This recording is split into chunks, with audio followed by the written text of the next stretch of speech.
پھر اس غصے کے اوپر کنٹرول کیسے کیا جائے؟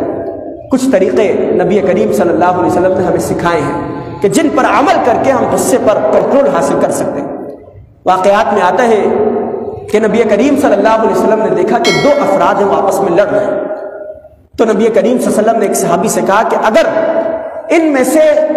جو زیادہ لڑ رہا ہے، جو زیادہ غصے میں ہے، اگر وہ اعوذ باللہ من الشیطان الرجیم کا کلمہ اپنی زبان سے ادا کر لے تو اس کا غصہ جو ہے وہ قابو میں آ جائے گا، وہ اپنے غصے پر قابو پا سکتا ہے۔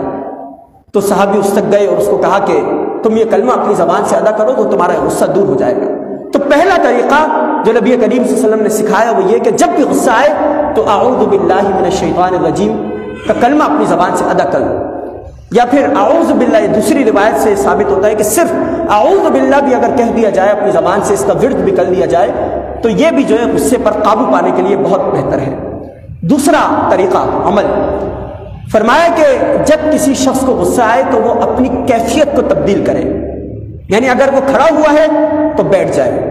اگر وہ بیٹھا ہوا ہے تو لیٹ جائے، اگر وہ ایک کروٹ لیٹا ہوا ہے اور اس کیفیت میں غصہ آیا تو دوسری کروٹ وہ لیٹ جائے، یعنی اپنی کیفیت کو تبدیل کر لینا یہ بھی غصے پر قابو رکھنے کے لیے انتہائی ضروری ہے اور جنت کو پانے کے لیے ضروری ہے۔ تیسرا عمل جو نبی کریم صلی اللہ علیہ وسلم نے ہمیں بتایا، فرمایا کہ جب انسان کو غصہ آتا ہے تو یہ شیطانی عمل ہے، غصہ آنا، شیطان جو ہے انسان کی رگوں کے اندر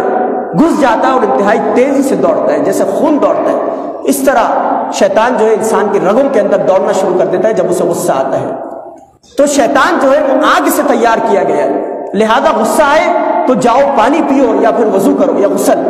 تو اس کے نتیجے میں شیطان چونکہ آگ سے تیار ہوا ہے اور پانی سے دور رہنے والا ہے، لہذا جب تم پانی اپنے اعضاء کے اوپر استعمال کرو گے تو غصے کے اوپر کنٹرول ہو جائے گا۔